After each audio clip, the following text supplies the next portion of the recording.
Good morning dear students. Topic start करेंगे matrix के अंदर symmetric matrix and skew symmetric matrix. Matrix के अंदर one of the most interesting and one of the most important concept. ठीक है, चलिए direct definition तो आप किसी भी बुक से कवर कर ही लेंगे। मैं डायरेक्ट डेफिनेशन पे लाने से पहले आपको सिमेट्रिक मैट्रिक्स और स्क्यू सिमेट्रिक मैट्रिक्स के अंदर कुछ इंटरेस्टिंग पॉइंट्स तक लेके आता हूं ताकि मीनिंग आपको क्लियर हो। देखिए डियर स्टूडेंट, लास्ट लेक्चर में आपने एक बात नोटिस की थी, हमने मैट्रिक्स के ट्रांसपोज के बारे में देखा था। ठीक है, चलिए यहां पर मैं एग्जांपल दे रहा हूं। आप मान के चलिए आपको सिमेट्रिक मैट्रिक्स और स्क्यू सिमेट्रिक मैट्रिक्स का मीनिंग नहीं मालूम, बस आपको ट्रांसपोज मालूम है। ठीक है,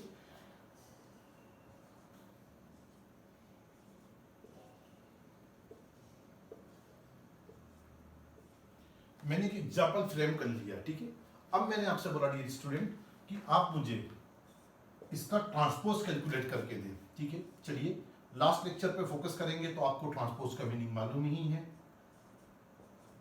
देखिए R1 पे फोकस करा, C1 फ्रेम हुआ। R2 पर फोकस करने जा रहे हैं,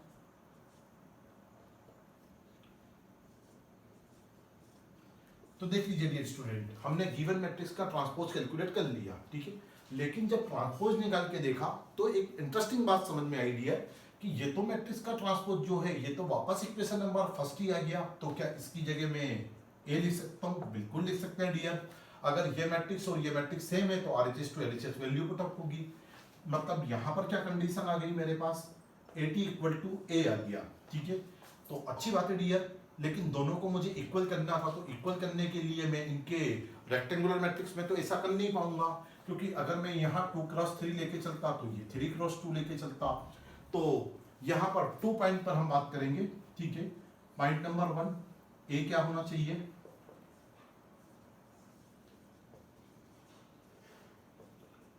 ए हमारे पास में स्क्वायर मैट्रिक्स होना चाहिए। ओके डियर, इसीलिए मैंने यहाँ 3x3 का मैट्रिक्स लिया या 2x2 का ले सकता हूँ।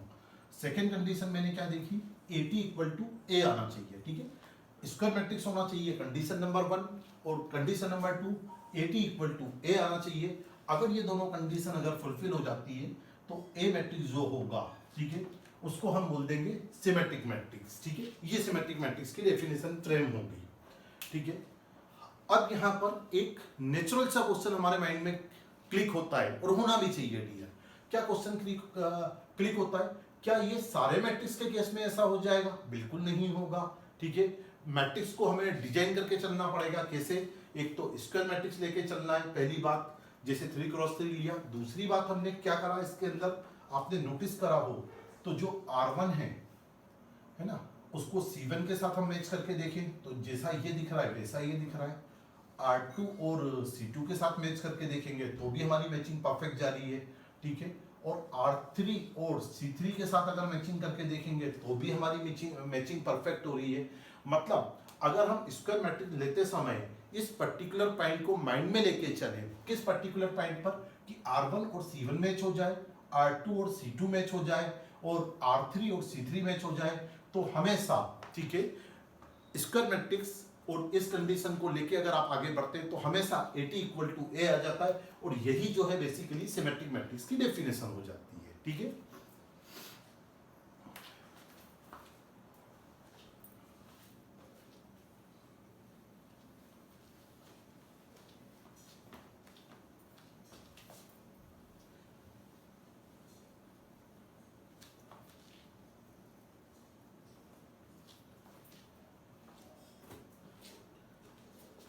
चलिए नेक्स्ट कंसेप्ट पर फोकस करेंगे डियर, स्क्यू सिमेट्रिक मैट्रिक्स, है ना। अब स्क्यू सिमेट्रिक मैट्रिक्स को समझने के लिए पहले मैं डेफिनेशन कर देता हूँ डियर कंप्लीट। वापस हम एक स्क्वायर मैट्रिक्स लेके चलेंगे, और इस बार AT इक्वल टू माइनस ए लेके आना है मेरे को। और अगर मैं AT इक्वल टू माइनस ए लाने में सक्सेस हो जाता हूँ तो जो गिवन स्क्वायर मैट्रिक्स है ना डियर, उसको हम स्क्यू सिमेट्रिक मैट्रिक्स बोलेंगे। ठीक है, वेरी वेरी सिंपल कंसेप्ट। ठीक है, इसके लिए मुझे मैट्रिक्स ए की रिक्वायरमेंट है। देखिए डियर, माइनस को एडजस्ट करना है। ठीक है, मैं जानबूझ के बेटा इसके अंदर जानबूझ के इसके अंदर एक हल्की सी गलती करके चल रहा हूँ डियर स्टूडेंट, ध्यान दीजिएगा क्या गलती करके चल रहा हूँ। ठीक है, वो मैं आपको प्रूव करवाऊंगा, क्योंकि वहां से मैट्रिक्स के एक इंपॉर्टेंट प्रॉपर्टीज में आपको एप्लीकेशन से प्रूव करवाने वाला हूँ। अगर ये 2 है तो इसको अपोजिट कर लीजिए, अगर ये -3 है तो ये 3 ले लीजिए, ठीक है। अब R2 और C2 को मैच करने जा रहे हैं अपोजिट में, ठीक है। अगर ये 5 लिया तो ये -5 आ जाएगा और 6 आ जाएगा। अब देखिए कंडीशन नंबर 1, ए को स्क्वायर मैट्रिक्स लेना था, मैंने ले लिया। Condition number 2, AT equal to -A बनाना था, ठीक है। तो अब अगर मैं AT बनाने जाऊंगा डियर, तो AT बनाते समय इसे लिया मैंने, इसे ले लीजिए,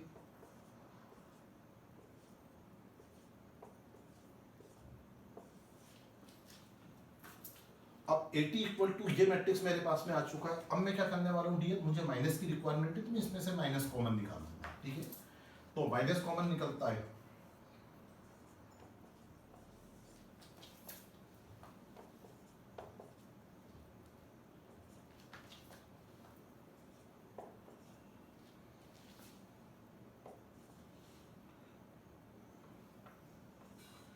इसे 1 सेकंड के लिए हम इक्वेशन नंबर 2 देते हैं, ठीक है। देखिएगा डियर स्टूडेंट, है ना, मुझे माइनस के बाद में वापस ए मैट्रिक्स चाहिए। तो ए मैट्रिक्स कब आएगा, जब मैं यहाँ पर ए वाले मैट्रिक्स को इक्वेशन नंबर 1 दूंगा और ये दोनों मैट्रिक्स इक्वल होंगे और माइनस बचा रह जाएगा। देखिएगा करस्पॉन्डिंग एलिमेंट पे फोकस करता हूँ, इनको 1 सेकंड के लिए ध्यान ना दें डियर, है ना, इन पर हम बात करेंगे ही, ठीक है। तो यहाँ पर, ठीक है, एक बात देखते हैं, 2 चाहिए था 2 आया, -3 चाहिए था -3, -2 आ चुका, 5 आ चुका, 3 आ गया, -5 आ गया, ठीक है। और साथ में हमें माइनस का साइन चाहिए था, माइनस आ गया। अब प्रॉब्लम क्या आ रही है डियर, हमारे पास में डायगोनल के एलिमेंट छोड़ दें, मतलब कौन कौन से के बारे में बात कर रहा हूँ डियर, मैं A11 की बात कर रहा हूँ, A22 की बात कर रहा हूँ और A33 की बात कर रहा हूँ, है ना, 3 क्रॉस 3 के केस में। और अगर ये मैट्रिक्स अगर मैं 2 क्रॉस 2 का लेता डियर, तो केवल मैं आपसे बात करता A11 और A22 के केस में बात करता। तो इनको अगर ड्रॉप कर दें, इन 3 को 3 क्रॉस 3 के केस में, तो बाकी सब में मेरे पास में कोई प्रॉब्लम नहीं है, बाकी सारे करस्पॉन्डिंग एलिमेंट्स इक्वल हो चुके हैं स्क्वायर मैट्रिक्स है, इसलिए ऑर्डर तो आपको दिखना ही नहीं है। तो अब प्रॉब्लम कहाँ आ रही है, प्रॉब्लम आ रही है डायगोनल एलिमेंट में भी। अच्छा, उसमें प्रॉब्लम क्या है, उसको अगर हम पकड़ने जाएंगे तो डायगोनल एलिमेंट में साइन तो मैच हो रहा है डियर, नहीं सॉरी, वैल्यूज मैच हो रही है, साइन अपोजिट फंस गया है। तो इस प्रॉब्लम को सिंप्लीफाई करने का लॉजिक क्या है, अगर हम माइनस कॉमन ना निकालते तो काम चल जाता, तो फिर मुझे यहाँ 2 चाहिए था, ये -2 आया तो भी काम नहीं चलता। तो हम क्या करेंगे डियर, इसके लिए एक बात याद रखेंगे कि ऐसा कर दे डायगोनल एलिमेंट कि इन पर प्लस माइनस का इफेक्ट ही ना पड़े, तो वो तो एक ही नंबर होता है डियर स्टूडेंट, ध्यान दीजिएगा, है ना। 0 को आप प्लस का ले लें तो भी फर्क नहीं पड़ता, 0 को माइनस का ले लें तो भी फर्क नहीं पड़ता डियर। तो एक्चुअल, ठीक है, यहाँ पर जैसे ही मैं डायगोनल एलिमेंट, है ना, और डायगोनल को भी याद कीजिएगा डियर, मैंने किसी एक लेक्चर में आपको ये पढ़ाया भी होगा डियर आपको, कि डायगोनल एलिमेंट का मतलब हम प्रिंसिपल डायगोनल के बारे में बात करेंगे in case of square matrix, okay. अगर ये 0 लेके अगर मैं चलता हूं डियर, तो आप देख लीजिए डियर, आपकी प्रॉब्लम सॉल्व हो गई, बाकी सारा मैचिंग था। जो डायगोनल एलिमेंट में प्लस माइनस की दिक्कत आ रही थी, वो डायगोनल एलिमेंट को अगर हमने 0 ले लिया तो ये प्रॉब्लम सॉल्व हो गई। और जैसे ही मैं इसकी जगह वैल्यू पुट अप करूंगा तो मैं प्रूव करने में सक्सेस हो गया कि AT इक्वल टू -A, ठीक है। तो स्क्यू सिमेट्रिक मैट्रिक्स की एक डेफिनेशन क्लियर हो गई कि कोई भी गिवन स्क्वायर मैट्रिक्स होना चाहिए, उसके बाद उसके अंदर AT इक्वल टू -A की डेफिनेशन सेटिस्फाई होना चाहिए, ठीक है। अगर ये दो डेफिनेशन सेटिस्फाई हो जाती हैं तो जो गिवन मैट्रिक्स होता है ना डियर स्टूडेंट, उसको हम बोलते हैं स्क्यू सिमेट्रिक मैट्रिक्स, ठीक है। देख लीजिए क्या ये क्लियर हो रहा है आपको अच्छे से, वेरी गुड। और इसके साथ एक इंपॉर्टेंट नोट और अपने माइंड में रखिएगा, ठीक है,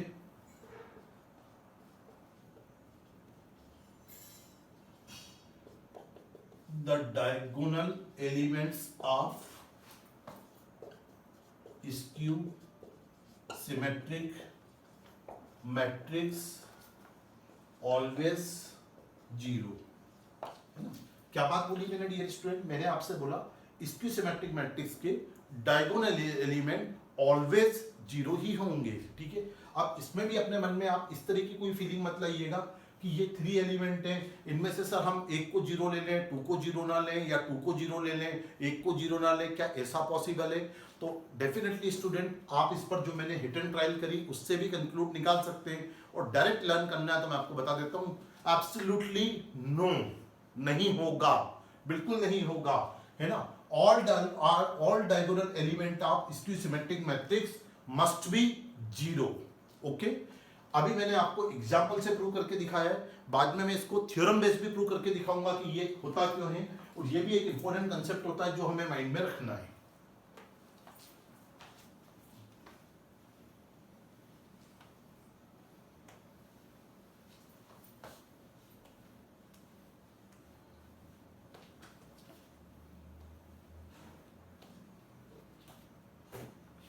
चलिए डियर, लेक्चर को आगे बढ़ाएंगे, इंपॉर्टेंट कंसेप्ट के साथ बात को स्टार्ट कर रहे हैं। ठीक है, मैंने एक मैट्रिक्स एज्यूम किया, 2x2 में समझ लेते हैं। इक्वेशन नंबर फर्स्ट, ठीक है। अब यहां पर हम बात कर रहे हैं एटी की।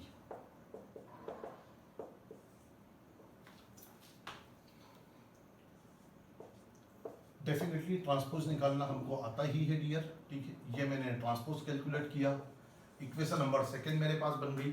अब हम बात कर रहे हैं, ठीक है, गिवन मैट्रिक्स से मैंने एटी मैट्रिक्स निकाल लिया, ठीक। अब हम देखते हैं कि अगर हम a प्लस एटी निकालेंगे तो उसकी वैल्यू क्या आएगी, और उसके बाद में एक बार में a माइनस एटी निकाल के देखना चाह रहा हूँ, है ना। और उसके बाद में इस पर एक इंपॉर्टेंट आपको कंक्लूजन देना चाह रहा हूँ, वेरी वेरी इंपॉर्टेंट कंक्लूजन पर हम जाएंगे, ठीक है। देखिए डियर स्टूडेंट, आपको अगर प्रैक्टिस में है तो हम सीधे लिखने की बजाय सीधे करना पसंद करेंगे। चलिए फोकस कीजिए, 4 7 7 10 देख लीजिए, है ना, कैलकुलेशन मिस्टेक ना हो। 2 + 2 4, 3 + 4 7, 4 + 3 7, और ये 10। दूसरी तरफ में a माइनस एटी को देखने जाऊंगा, है ना। इसमें से इसे माइनस करते हैं, 0 हो जाता है, और मुझे लगता है 3 - 4, है ना, बिल्कुल सही, -1 हो रहा है। 4 - 3 एब्सोल्युटली ये तो 1 ही होना चाहिए था। 5 माइनस ये 0 हो गया, ठीक है। Okay, that's great. ओके, चलिए हमने कोई भी एग्जाम्पल ले लिया, जो मर्जी पड़े हम एग्जाम्पल कंसीडर कर सकते हैं। हमने एक मैट्रिक्स लिया, उसके बाद एटी कैलकुलेट करा, इक्वेशन नंबर फर्स्ट और सेकंड की हेल्प से हमने a प्लस एटी कैलकुलेट करके देखा, a माइनस एटी कैलकुलेट करके देखा, ठीक है। देखिएगा, इंपॉर्टेंट कंसेप्ट पर हम मूव करना चाह रहे हैं डियर, ठीक है। थोड़ा सा मुझे जगह की जरूरत पड़ेगी डियर, मैं बोर्ड्स को 2 पार्ट्स में ले रहा हूँ।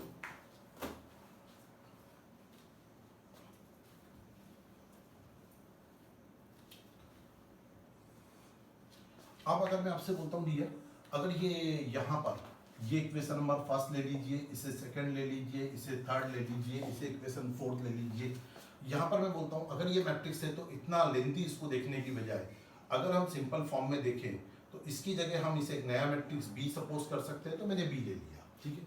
अब मैंने आपसे बोला कि मुझे बी का ट्रांसपोज कैलकुलेट करके दिखाओ, तो जब आप बी का ट्रांसपोज कैलकुलेट करोगे डियर, तो यहाँ से, ठीक है, स्टेप बनाते नजर आओगे 4 7, और यहां से बनाते नजर आओगे 7 10, ठीक है। ओके, अच्छा, अब b किसके इक्वल था, तो b तो इक्वल था a प्लस एटी, तो जैसे मैं b की वैल्यू रखूंगा a प्लस एटी और उसका आ गया ट्रांसपोज, ठीक है, और इसको मैं देखूंगा तो इक्वेशन नंबर थर्ड से ये क्या हो गया मेरे पास में, इक्वेशन नंबर थर्ड का, ठीक है, राइट हैंड साइड फ्रेम हो गया, तो इसकी जगह मैं वैल्यू पुट करूंगा, तो ये आ गया मेरे पास a प्लस एटी, ठीक है।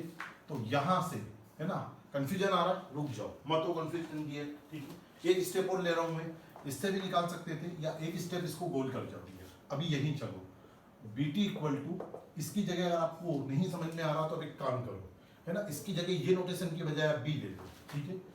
देखिएगा B क्या है, एक 2x2 का मैट्रिक्स है, स्क्वायर मैट्रिक्स है, BT बराबर B आ गया, तो इससे हम क्या कंक्लूड करेंगे, इससे कंक्लूड करेंगे B क्या होगा हमारे पास में, सिमेट्रिक मैट्रिक्स होगा। ओके, तो अच्छा B किसके बराबर है, तो B बराबर है dear student a plus AT के, तो तो इसका मतलब एक इंपॉर्टेंट हमने थ्योरम प्रूव कर दी एग्जाम्पल की हेल्प से। अगर ए एक स्क्वायर मैट्रिक्स है, ठीक है, तो जो a प्लस एटी होगा वो हमेशा सिमेट्रिक मैट्रिक्स होगा। वो हमने एग्जाम्पल से प्रूव करके दिखाया, बाद में हम उसको थ्योरी की हेल्प से भी प्रूव करके देखेंगे। What's about a minus eighty, again आप इसको एक काम कीजिए, इसको डी मैट्रिक्स लीजिए, ठीक है, लेट कर लीजिए इसे, ठीक है।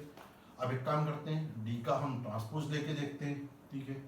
ये लिया मैंने 0 -1 1 0, माइनस कॉमन कर लीजिए, या इक्वेशन फोर्थ यहाँ से कीजिए, तो यहाँ पर मुझे समझ में आता है अगर मैं माइनस कॉमन लेता हूँ तो 0 -1 1 और 0।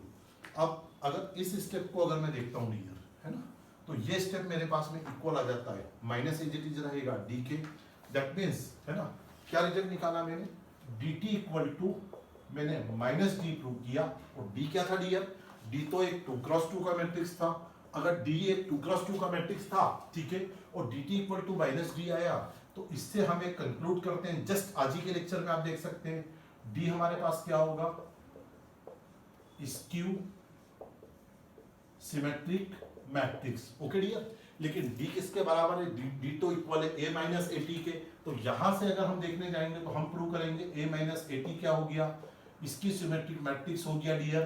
तो वेरी वेरी इंपॉर्टेंट कंसेप्ट याद रखेंगे डियर आज के बाद आप लोग, ठीक है।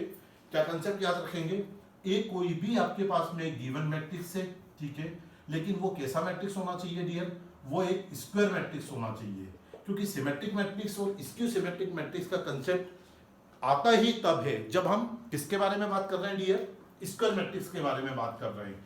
तो दो बातें हमें समझ में आती है, a प्लस ए टी जो होगा, है ना, ये तो सिमेट्रिक मैट्रिक्स होगा, और जो a माइनस ए टी होगा ये स्क्यू सिमेट्रिक मैट्रिक्स होगा। इस पर very very important concept and question हम फ्रेम करेंगे डियर, ठीक है।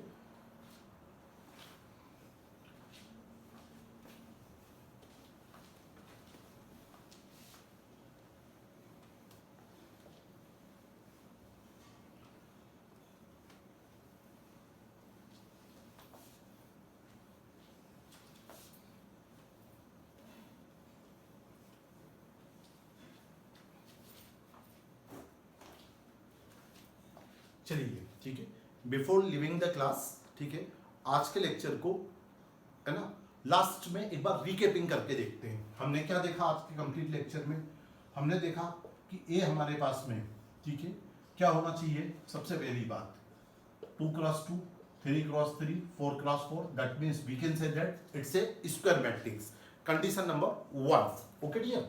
सेकंड कंडीशन पर अगर हम इसका ट्रांसपोज निकालते हैं, ठीक है, और ट्रांसपोज अगर ए के इक्वल आ जाता है, तो ये तो बन गया डियर स्टूडेंट मेरे पास में सिमेट्रिक मैट्रिक्स। सेकंड नंबर पे हमने कंसेप्ट देखा कि अगर हम अगेन स्क्वायर मैट्रिक्स के केस में अगर A T equal to minus A prove करने में सक्सेस हो जाते हैं, ठीक है, तो उस केस में हम गिवन मैट्रिक्स ए को सिमेट्रिक की जगह बोलते नजर आएंगे, it's A skew symmetric matrix, ठीक है। और यहां पर हमने इसके अंदर एक इंपॉर्टेंट कंसेप्ट और देखा कि स्क्यू सिमेट्रिक मैट्रिक्स के ये जो डायगोनल एलिमेंट होते हैं ना, प्रिंसिपल डायगोनल डियर, ठीक है, all principal diagonal element of skew symmetric matrix must be 0, very very important theorem, ठीक है, मैट्रिक्स की ये हमने देखी।